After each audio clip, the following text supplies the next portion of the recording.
মাশাআল্লাহ, আলহামদুলিল্লাহ। আশা করি আপনারা সবাই ভিডিওটি শুরুতে লাইক দিয়ে দেখবেন, শেষ পর্যন্ত ভিডিওটি দেখার অনুরোধ রইল। আসসালামু আলাইকুম আমার প্রিয় ভাই ও আপুরা, সবাই কেমন আছেন? আশা করি আমি ভালো আছেন। আমি আল্লাহর রহমতে ভালো আছি। আমি এতদিন অসুস্থ ছিলাম, যার কারণে ভয়েস দিতে পারিনি। তো দেখুন আমি কিভাবে ভেন্ডিটা ভাজি করি। প্রথমে আমি পেঁয়াজ আর কাঁচামরিচ তেলে ভালো করে একটু ভেজে নিচ্ছি। নিয়ে এটাকে যখন ব্রাউন কালার হয়ে আসছে তখন আমি স্বাদ মতো লবণ আর কিছু পরিমাপ মতো হলুদের গুঁড়া দিয়ে দিলাম। দিয়ে আমি ভেন্ডিগুলো দিয়ে দিলাম। এভাবে ভেন্ডি ভাজি করলে প্রচুর মজা হয়, অনেক সুস্বাদু হয়, সবাই পছন্দ করে, বাচ্চারা খেতে পছন্দ করে। আমার আপু ভাইয়ের আমার ভিডিওটি একটি লাইক দিয়ে দেখবেন। ভিডিওটি দেখার শেষে একটি কমেন্ট করে যাবেন, কমেন্টের সূত্র ধরে আমি চলে যাবো ইনশাআল্লাহ। তো দেখুন আমি একটু এক পিস লেবু চিপে দিয়ে দিলাম। এটা দেওয়ার কারণে এটার যে ভিতরে একটি লালচে ভাব হয় এটা থাকবে না, আর ভেন্ডিটি একদম আস্ত আস্ত ভাজা থাকবে, ভালো সুন্দর একদম নরম হবে না, ভালো করে সিদ্ধ হয়ে যাবে। কালারটা যেমন সেরকমই থাকবে। তো দেখুন আস্তে আস্তে যে লালচে ভাবটা থাকে সেটা চলে গেছে, আর একদমই ঝরঝরে মজাদার সবুজ কালারের একটু ভাজি হয়েছে। এভাবে ভেন্ডি ভাজি করলে সবাই পছন্দ করে, আর অল্পতে ভাত খাওয়া হয়ে যায়। ভেন্ডি আসলে শারীরিক দিক দিয়ে অনেক উপকারী জিনিস, আর ভেন্ডি যদি কেউ না খেতে চায় তাদের জন্য এভাবে ভাজি করে খাওয়াবেন, দেখবেন সবাই পছন্দ করবে। শরীরে সুস্থতা অতি দ্রুত নিয়ে আসবে। যারা শরীরে হাড্ডির সমস্যা আছে তাদের জন্য খুবই উপকারী আমি মনে করি। আমি নিজেও এটা খেয়ে থাকি। তো দেখুন আমার ভাজিটা একদমই ভেঙে যায়নি, আস্ত আস্ত ভাজিটা রয়ে গেছে। মাশাআল্লাহ, খেতেও দুর্দান্ত মজা হয়েছিল, দেখতেও খুবই লোভনীয় হয়েছিল। এখন রান্না করব আমি পাবদা মাছ। সেজন্য প্রথমে পেঁয়াজগুলোকে আমি তেলে ভেজে নিচ্ছি। রান্নাগুলো খুবই দ্রুত দেখানো হচ্ছে কারণ বেশি বড় ভিডিও হয়ে যায় এই জন্য।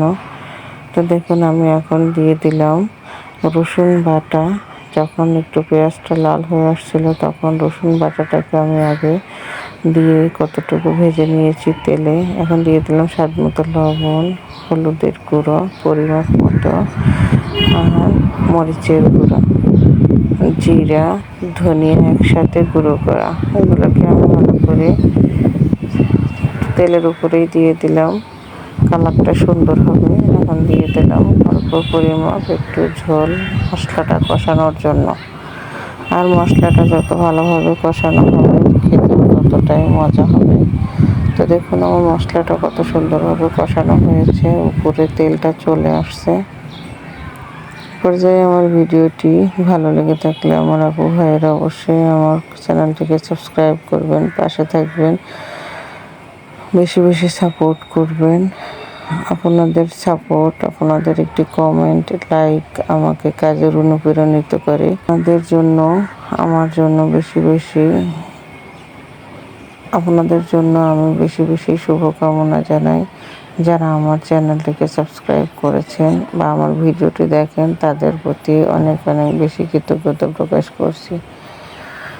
আমার কথা একদমই এলোমেলো হয়ে যাচ্ছে, ভয়েসটা দিতে ইচ্ছে করছিল না, তারপরে আমার আপু ভাইয়েরা ভয়েসটা দিয়েছি। আপনারা আমার জন্য দোয়া করবেন।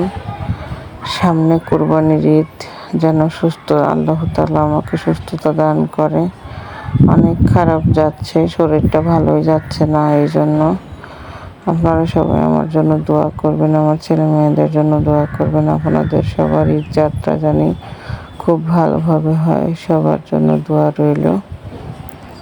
তো দেখুন আমি কষানো হয়ে গেছে তরকারিটা, এখন ঝোল দিয়ে দিলাম পরিমাপ মতো। আর যেহেতু আমি এটা পাবদা মাছের ঝোল রান্না করব, মাছটা আমি আগেই ভেজে নিয়েছিলাম, ভিডিওটা দেখানো হয়নি।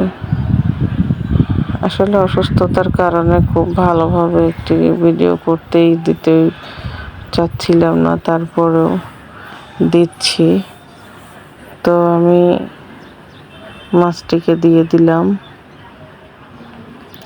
দেখুন আমার প্রায় রান্নাটা হয়ে আসছে, মাশাআল্লাহ। আমি একটু ঝোল রাখবো, আলু দিয়ে পাবদা মাছের ঝোল। এখন দিয়ে দিলাম উপরে ভাজা জিরের গুঁড়ো। এটাকে দিলে তরকারিটা যেমনটা মজা লাগে তেমনটা সুন্দর একটা ঘ্রাণ বের হয়, খেতেও ভালো লাগে, ঘ্রাণটাও সুন্দর থাকে।